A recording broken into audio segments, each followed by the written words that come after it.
much for coming this week and listening to your lesson. It's so good to see you. I'm so excited about what we got going on for you. So let's go ahead and see what our lesson is this week. We are going to be in 1 Samuel chapter 16. So if you want, you can go ahead and turn there, the Old Testament, 1 Samuel chapter 16, and that's going to be where we end up today. So last week we were talking about Samuel when he was just a boy, and he heard the voice of God, and that was really rare during that time, if you remember, and it just didn't happen a lot. So everybody was pretty shocked that that happened to him, and it was amazing, and he grew up into this awesome prophet, a great man of God, and a lot of people listened to him and what he had to say because they knew that what he said was coming from God.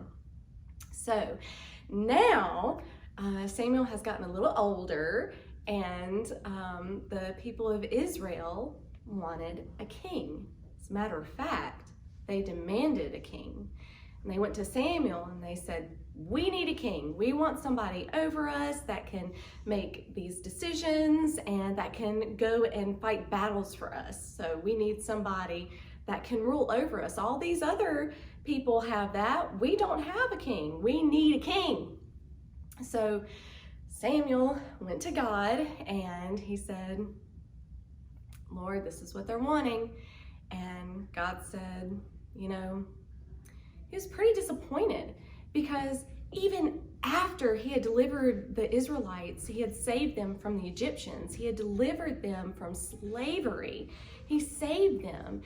Even after he was with them in the wilderness, and he made sure that they had food every day and they had water every day, and he took care of them, and he went and fought battles with them and Joshua and won.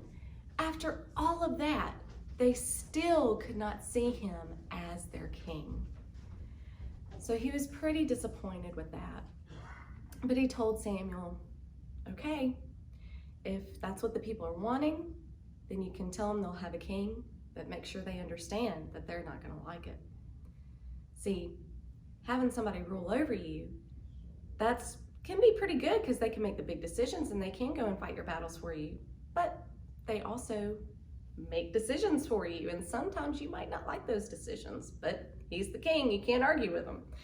So God told Samuel, go and tell the people that.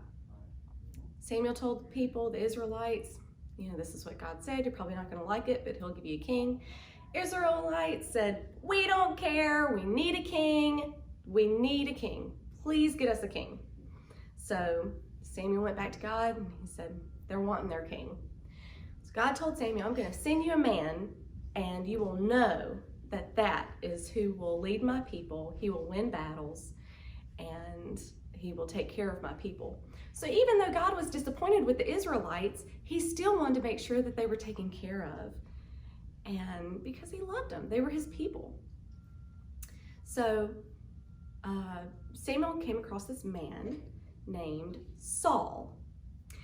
And as soon as he saw him, God told him, this is him, this is the man, this is who I choose to become the king of Israel, and he will lead my people into victory over battles, and this is who I choose. So Samuel took Saul to the Israelites and said, this is your king.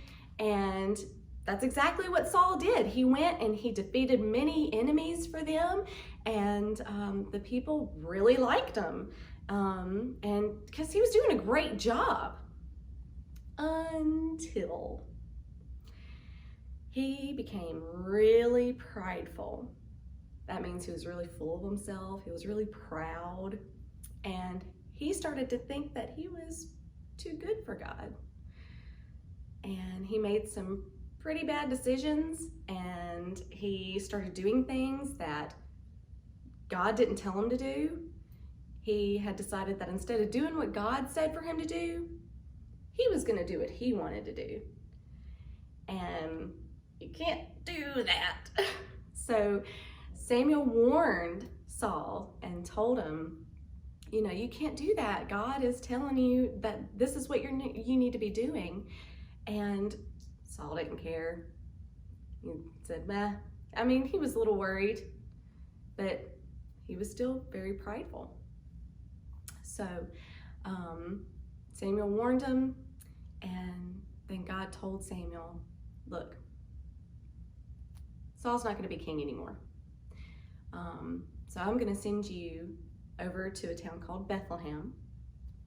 That sounds familiar. So he's going to send him to a town called Bethlehem, and you're going to find a man named Jesse there, and he has sons, and one of his sons will be who I choose to become the next king. So Samuel went to Bethlehem, and he found the man Jesse, and he asked to see his sons, and Jesse brought 7 of his sons out. And on each one, Samuel said, this is not the one that the Lord chooses, not him either, not him, not him, not him. Every single one, God wasn't telling him that that's who he wanted. So, Samuel probably kind of confused. I know God told me to come here. And so he went to Jesse and he said, is this it? Are these all your sons? And Jesse said, well, I do have one more. It's my youngest. It's kind of small, but he's out in the field taking care of our sheep. So Samuel said, bring him on. So they brought the little boy. He had bright eyes, to Samuel. And the second Samuel laid eyes on him, God told him, this is the one. This is the one that I choose. So Samuel anointed this little boy, and his name was David. And he anointed him by pouring oil on top of his head. And from that moment on, David had the Lord with him for the rest of his life. So, that's pretty cool. This small little boy becoming king, or being anointed as king at such a young age, that just shows you that God can use anybody. It's crazy. So, to make things even more interesting, King Saul was really just depressed. See, the presence of the Lord, God, had left him because he stopped doing what God wanted him to do. So God left him. And so King Saul knew that the Lord was no longer with him. And he was really sad and depressed and just tortured by that. I can't imagine how that would feel. So his servant said, sir, let us go find you someone that can play an instrument really well, and we'll bring him to you, and he can play for you. And every time he plays, it'll lift your spirits and you'll feel better. And King Saul said, you know what, that sounds like a good idea. Let's do that.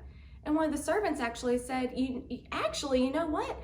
I've heard, or I've actually seen this boy in Bethlehem, and he plays the harp really great. He's really talented, and he also has the Lord with him. See, people recognized that David had the Lord. So of course he was talking about David.